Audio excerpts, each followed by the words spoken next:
A todos, gracias por su presencia. Nos encontramos, como bien saben, para un pequeño debate interesante en el fondo y seguro que también en la forma. Tenemos para ello a Ángela Sierra, que es profesora de Filosofía en la Universidad de La Laguna, aparte de licenciada en Derecho. Me dijo que no hablará mucho de lo de aquí, pero sí entre su biografía que por ahí aparece su libro, que parece que algo tiene que ver también aquí, entre sus numerosas publicaciones, que es las utopías del Estado real a los estados soñados. Creo que si alguien hubiese hablado del fenómeno Podemos hace un año, por esta fecha, diría que sí, sería una utopía la situación actual con aquella. Y a mi izquierda, Domingo Méndez, representante de Podemos. También me dijo que fuera breve, pero uno ha indagado un poco por ello. Tengo el placer de conocerlo personalmente hoy. Yo veo que ya es ampliamente conocido por muchos de los que están aquí. Bueno, pues Domingo ha participado en la lucha del movimiento estudiantil durante el franquismo, estuvo represaliado del franquismo, incluso amnistiado en la amnistía del 77, o sea, una parte histórica, bueno, lo he encontrado, que dice, ¿quién te ha hecho eso? Pero bueno, uno investiga cuando vienen unas cuestiones estas. Así que esperamos que sea, por la calidad de los ponentes y por la importancia del tema, una charla fructífera.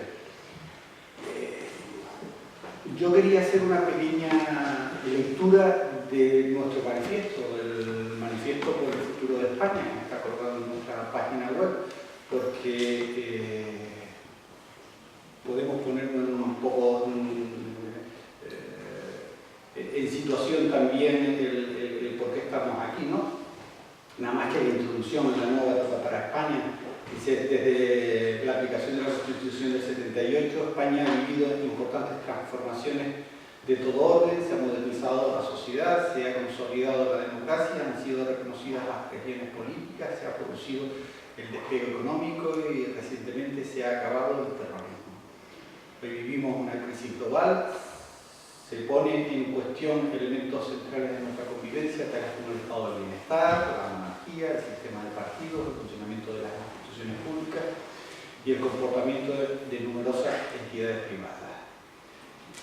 Se inicia una nueva etapa y como ciudadanos libres que somos, deseamos participar en la construcción democrática del futuro común. Es lo que también nos trae un poco aquí. Y me salto ya, aparte de los valores, al punto 2 nada más de la vida política. Dice, es esencial la participación amplia de la ciudadanía, de los ciudadanos en la política. A tal fin, los partidos serán causa eficaz y para ello se les exigirá un funcionamiento auténticamente democrático. Por otro lado, las organizaciones políticas deben contar con la garantía de una adecuada financiación que contribuya a eliminar la corrupción. El asociacionismo de toda clase debe ser propiciado como forma de contribución a lo público. Este último punto un poco encaminado a lo que entiendo ha sucedido con la charla de hoy o con el fenómeno de Podemos. Así que sin más preámbulos y sin más, pasamos a Ángela. Bueno, buenas noches. Esta reflexión es una reflexión relativamente corta, tiene el vicio o el hándicap de ser un poco improvisada y pretende ser un intento de explicación del fenómeno Podemos. No, se podría... Sí. Por otra parte, lo primero que hay que decir es que reflexionar sobre Podemos no resulta fácil, dado que el ámbito de reflexión está muy contaminado por la falta de objetividad sobrevenida después de la victoria electoral de Podemos, victoria relativa al menos, en las elecciones europeas. La verdad es que fue una sorpresa incluso para Podemos. Y esto ha provocado una contaminación permanente en toda la reflexión. Podemos hallar tantos detractores como seguidores. Hay quienes consideran su aparición como un peligro para la democracia. Véase las declaraciones de María Dolores de Cospedal el día de la Constitución. Hay quienes dicen que si no existiera Podemos, habría que inventarlo, como es el caso de Gregorio Morano. Hay quienes lo caracterizan como una expresión de la involución del sistema de partido. E incluso los que lo señalan como una revolución de los parámetros partidistas vigentes. No hay pues un terreno común de análisis. Casi todos los análisis que se han hecho, salvo algunas excepciones, se han limitado a realizar advertencias apocalípticas a posibles votantes o a intentar demostrar que se trata de una operación fraudulenta que puede sorprender la buena fe del votante. Y por ello advierte de que partidos como Podemos son una amenaza para la división de poderes, la independencia judicial, la libertad de prensa y se podría decir que todas las conquistas democráticas que en España se han implantado por la transición. O incluso se les presenta como un partido con lazos con el terrorismo, que ya constituye lo que podríamos decir un aventurerismo en el terreno del análisis y de la imputación a Podemos de orígenes poco claros. Sin embargo, pese a todo eso, los datos publicados indican que Podemos está consolidando sus apoyos sociológicos.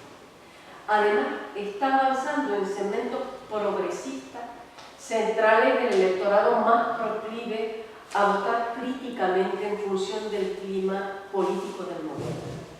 Está por ver si estos grupos mantendrán la lealtad a Podemos, si mejora la situación económica o si otros grupos pertenecientes a la izquierda tradicional son capaces de articular una oferta atractiva para recuperar el electorado perdido. No se sabe. De manera que no creo que se pueda siquiera hacer un ejercicio de rigor mínimo sin antes no analizar previamente el devenir de los propios partidos políticos en la actualidad. Podemos es precisamente el fenómeno resultante de los partidos políticos actuales, de su evolución y sus contextos de intervención.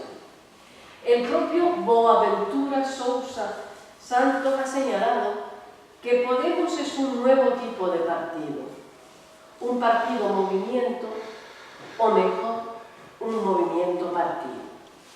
Así que antes de señalar en qué contexto surge Podemos, no puedo menos que subrayar este aspecto, especialmente característico de Podemos como fuerza política. Consistente en que, más que insistir en un programa concreto, su programa apenas ha sido debatido y conocido, el mensaje de Podemos ha sido reivindicar la recuperación de mecanismos de decisión colectiva. La disposición actual a que los ciudadanos tengan una mayor participación en la toma de decisiones políticas que la que le otorgaba tradicionalmente la democracia representativa, que solo establece vías de delegación del poder soberano, ha experimentado en las últimas décadas una rápida progresión. La democracia participativa vuelve sobre la relación mayoría-minoría, enfatizando especialmente en dar voz a los individuos a las comunidades cuyas opiniones, anhelos y aspiraciones rara vez hayan eco o atención en los mecanismos tradicionales de la democracia representativa. La cuestión de bajo qué democracia se desea vivir ha sido fundamental y es precisamente una de las cuestiones suscitadas por Podemos en el debate político. Como ha observado, refiriéndose a este aspecto de Podemos, el sociólogo César Rendueles dice, hace 5 años hablo conmigo, hace 5 o 6 años solo se hablaba de democracia con expresiones como la unidad de los demócratas, de la política institucional. Solo se decía democracia en el Consejo de Ministros. Podemos ha sabido pulsar bien una nueva sensibilidad que ha recuperado esta palabra para el conjunto de los ciudadanos. Ha tejido un programa colaborativo, sin dirección de expertos, como suele ocurrir en la redacción de esto. Se han hecho primarias abiertas entre gente que no se conocía y ha generado la sensación de que se puede romper con el modelo partidista tradicional. Podemos ser herederos de ese proceso, dice Rendueles, del 15M, que pretendía cambiar la vida en común. También hay otro hecho significativo señalado igualmente por Rendueles. Podemos ha sabido intervenir en el lugar donde se gestionan los consensos políticos en este país, en la televisión y en las tertulias radiofónicas. Pero no se puede disociar la progresión de Podemos como opción política sin tener en cuenta la situación de los partidos en el contexto actual. Así que vamos a hablar un poco de los partidos y sus evoluciones. Existe una vasta literatura sobre la evolución de las organizaciones partidarias, que indica que los partidos políticos han sufrido grandes cambios en los últimos 4 decenios, en su organización, en sus roles tradicionales, en los procesos internos, en sus desempeños gubernativos, electorales y legislativos, y en la forma en que se relacionan con los ciudadanos. De hecho, hoy se da una creciente tendencia a la oligarquización interna y externa de los partidos y a la analogía de sus propuestas y programas, a veces indiferenciables para los ciudadanos. La caída electoral de ciertos partidos tradicionales se debe a la tendencia a la asimilación ideológica y política. Su competencia por los denominados espacios centrales del electorado tiende a deshacer las diferencias y a generar equivalencia. De ahí que se haya llegado a pensar que los partidos políticos son intercambiables y que a través de ellos gobierna la misma élite dirigente.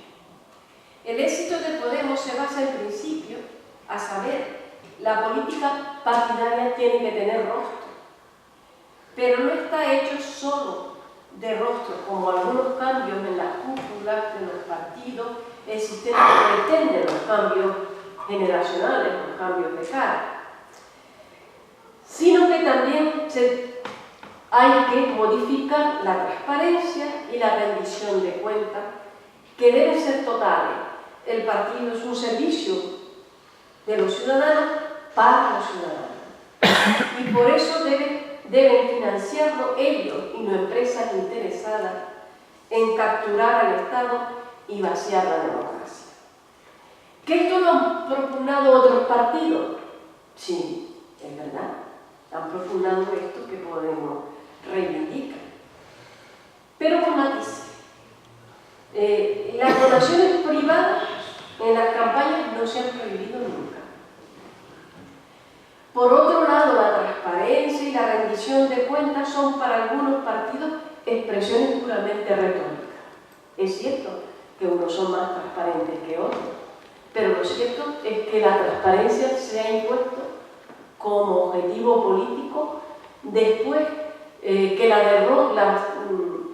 la corrupción ha penetrado la sociedad y se ha convertido en una exigencia cada vez más progresiva y cada vez más, diría, la ciudadanía se ha vuelto en este aspecto más reivindicativa.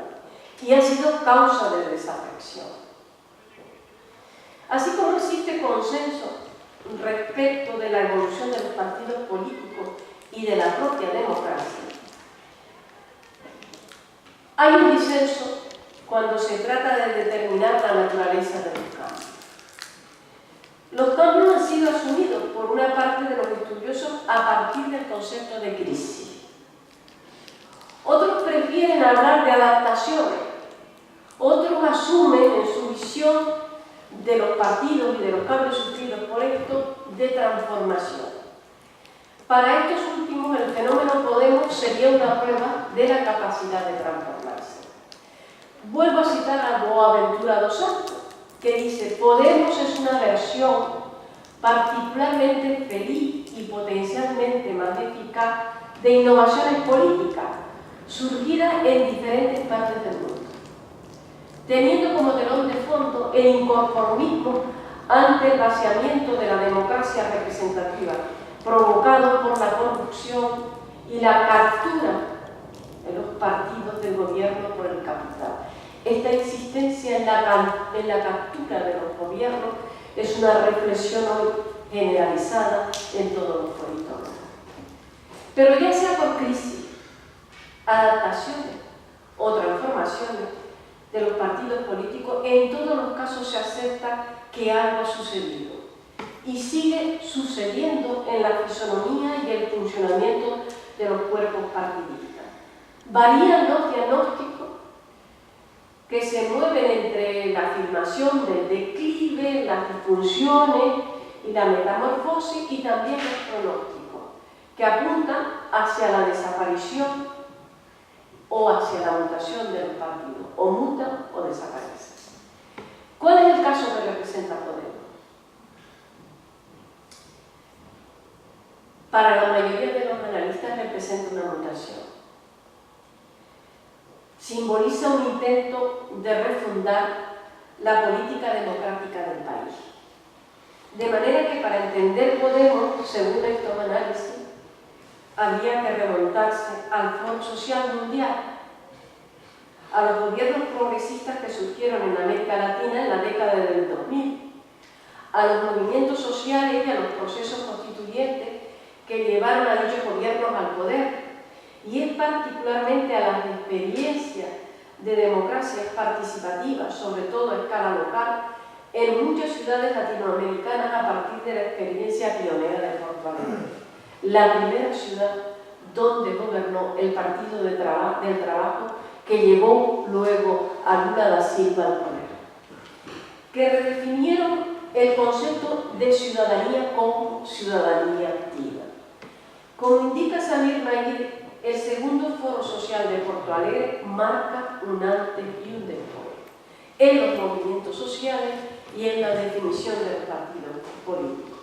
Porto Alegre, a su juicio, proporciona el ejemplo de lo que puede ser una vía distinta hacia el progreso, la democracia y la solidaridad.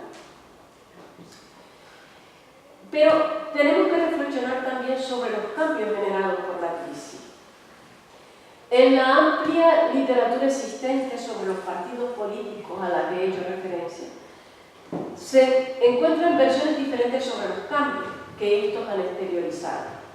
Una visión, la más común, está centrada en el concepto de crisis, como ya he dicho, en el sentido de que no solo hay una crisis social que afecta, por supuesto, al papel y a la redefinición de los partidos, sino que estos mismos, antes de que se produjera la crisis social, vivían una crisis interna, una pérdida de afiliación, un deterioro, una erosión de lo que tradicionalmente habían sido los partidos, que era representar una parte de los intereses de la sociedad. Los partidos dejan de ser lo que habían sido y por supuesto, lo que en el sentido tradicional debían ser. Producto de ello tiende, según estas formas de enfocarlo, dentro de las que se encuentra el propio Samir Nair, a desaparecer y a ser sustituidos por otras cosas. Otra lectura también, desde el contexto de crisis, asume que esta se expresa en términos de disfuncionalidad. Los partidos ya no son funcionales. Hay otros espacios que funcionan en la reivindicación de los intereses. Los partidos dejan de hacer lo que debían de hacer.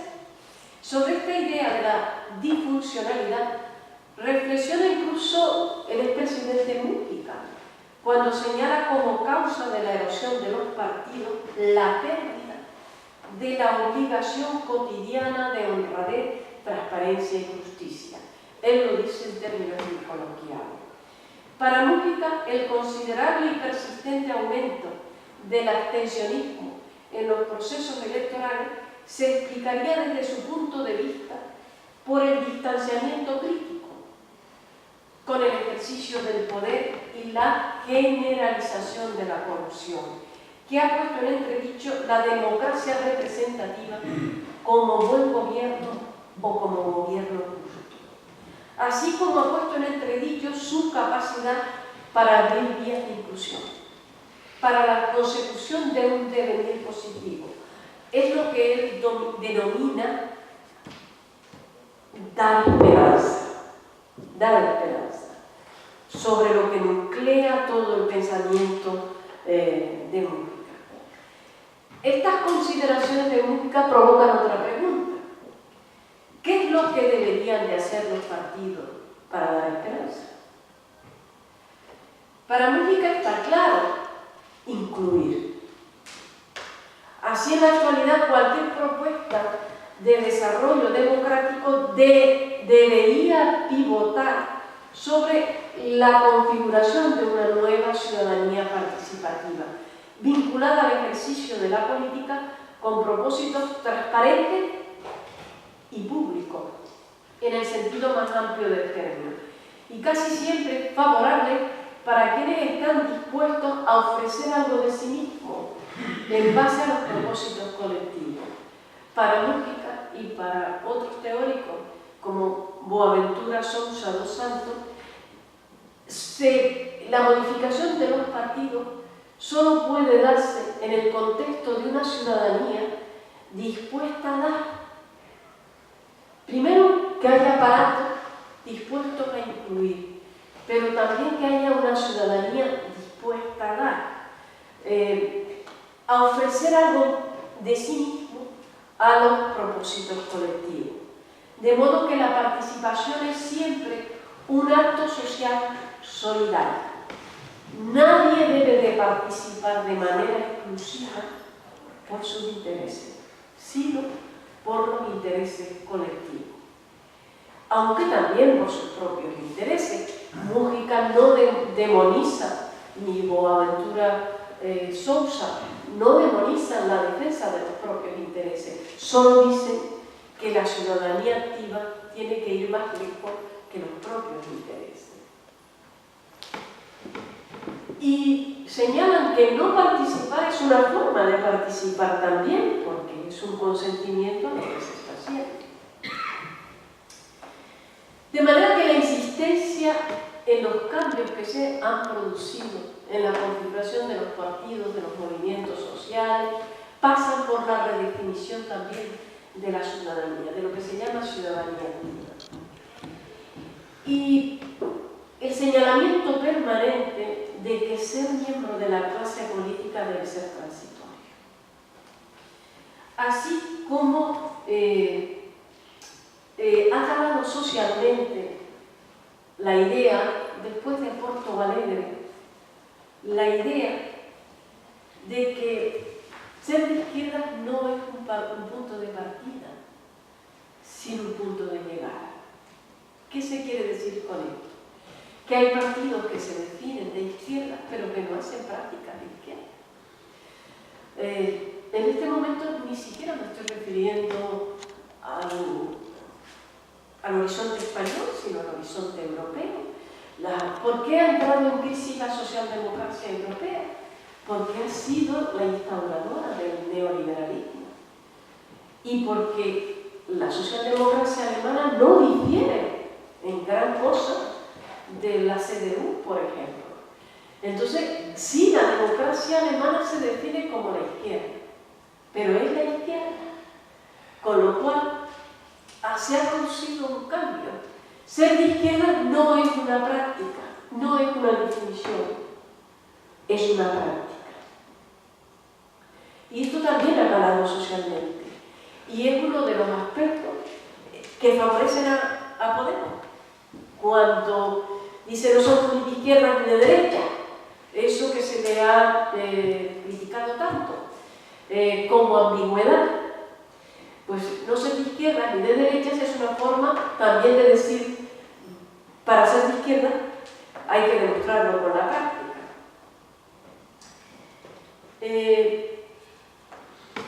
Sobre este tema de quién manda, cómo manda, ser de izquierda y ser de derecha, interviene incluso, y cómo afecta esto a la democracia, interviene también un teórico liberal como Giovanni Sartori, que todos supongo que conocen el libro ¿Qué es democracia?, que él también se expresa sobre la controvertida cuestión de que la democracia es vertical, que la democracia no es horizontal sino vertical, y dice que hay quien manda y quien es mandado. La minoría elegida para mandar representa el criterio mayoritario, pero ese criterio lo interpreta a su manera esa minoría. Y siempre es una minoría, según dice Sartori. Por eso me parece a Sartori que la pregunta fundamental sobre el desarrollo del criterio democrático no es ni cómo, ni cuándo, sino quién. Es decir, la pregunta fundamental es ¿quién es el elegido? Los métodos de elección mediante los cuales se imponen el criterio mayoritario y alcanzan el poder una minoría le parecen un mal menor. Y solo tienen para él un carácter instrumental. De manera que la democracia vertical es la única que conocemos. Para él, la democracia representativa es una democracia vertical, una democracia procedimental y una democracia elitista. Por eso nos tenemos que preguntar, según él, ¿quién es el elegido? ¿Quién resulta elegido? No, ni cómo ha sido elegido, ni cuándo ha sido elegido. Pero volvemos sobre el tema de Podemos. Hay una visión catastrofista, esa que hace hincapié en la desaparición de los partidos políticos y que, por lo tanto, consideran incluso que no hay una alternativa configurada hoy a los partidos políticos. Así que nos encaminaríamos a un tipo de democracia pseudo-autoritaria y ponen como ejemplo la desafiliación masiva que se está produciendo en todas partes, no solo en España, sino también el hecho de la aprobación sistemática en todos los países de Europa de leyes muy restrictivas sobre la libertad de expresión, de manifestación, incluso el derecho de huelga. Por lo tanto, la creencia generalizada es que dentro de esa democracia pseudo-autoritaria hacia la que nos encaminamos, que además atraviesa por una crisis social de tal envergadura que hay partidos que las propias élites han dicho que los partidos políticos gobiernen es un problema porque tienen que ir a las convocatorias electorales y por lo tanto las convocatorias electorales hacen demagogia y convierten la propia gobernabilidad democrática en un problema. Pues quienes lo analizan en este sentido afirman que ya se están configurando nuevas formas de delegación o de representación. Y entre las formas de las que se habla están los famosos grupos de interés. y la conexión directa entre las élites y los gobiernos. La premisa que se plantea es que los partidos políticos se tendrían que reformular como se tendrían que reformular los sindicatos. Y los argumentos que se suelen utilizar es que tanto los partidos políticos como los sindicatos han nacido en momentos diferentes al presente. Existía Internet, en los momentos en que se crean los movimientos sindicales, resumimos así, pues la clase trabajadora no era una clase informada como hoy, en la que se ha producido una propia transformación de la clase trabajadora. Por lo tanto, se entiende que el camino hacia la disolución y desintegración de los partidos políticos sería irreversible. Por otro lado, y voy a resumir y pasar toda la cuestión de en qué consiste ese problema, de cómo se configuran los grupos de interés y la relación directa de las élites con los gobiernos, que supongo que ustedes también conocen muy bien. Yo querría referirme a que, en todo caso, aquellos que dicen que lo que se está produciendo no es una desintegración, sino una mutación de los partidos, y que no solo sucede en España, sino que se está produciendo también en otros lugares, quisiera citar dos ejemplos. Uno de ellos es el Partido del Hombre Común, en la India, que de inspiración gandhiana, y que se centró exclusivamente en la lucha contra la corrupción. Pues bien, el Partido del Hombre Común y de las mujeres comunes, como recordaron las mujeres que se afiliaron a ese partido, y que no fue en su momento tomado en cuenta por los partidos del Congreso ni por el Partido Nacional, ya está en la Asamblea de Delhi en absoluta mayoría. Es el partido que gobierna Delhi.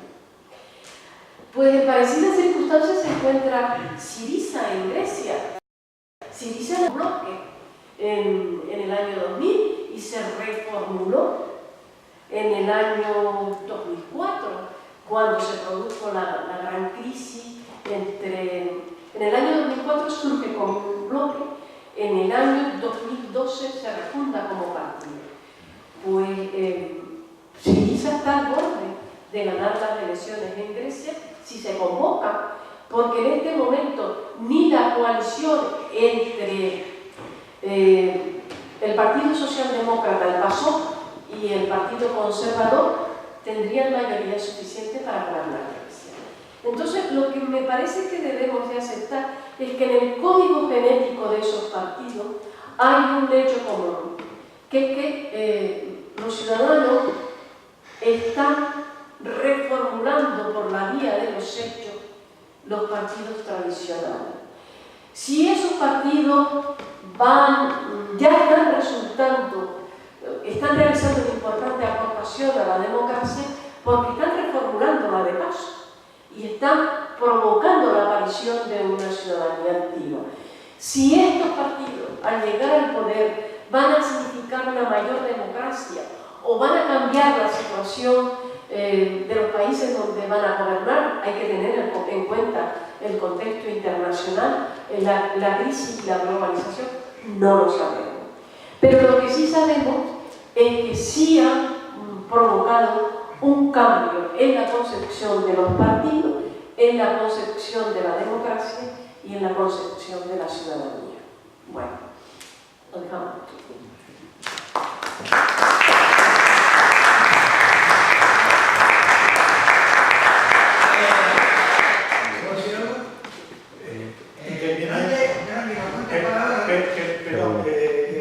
El procedimiento es el siguiente: termina de hablar el compañero que está a mi izquierda y después entramos en un pequeño debate.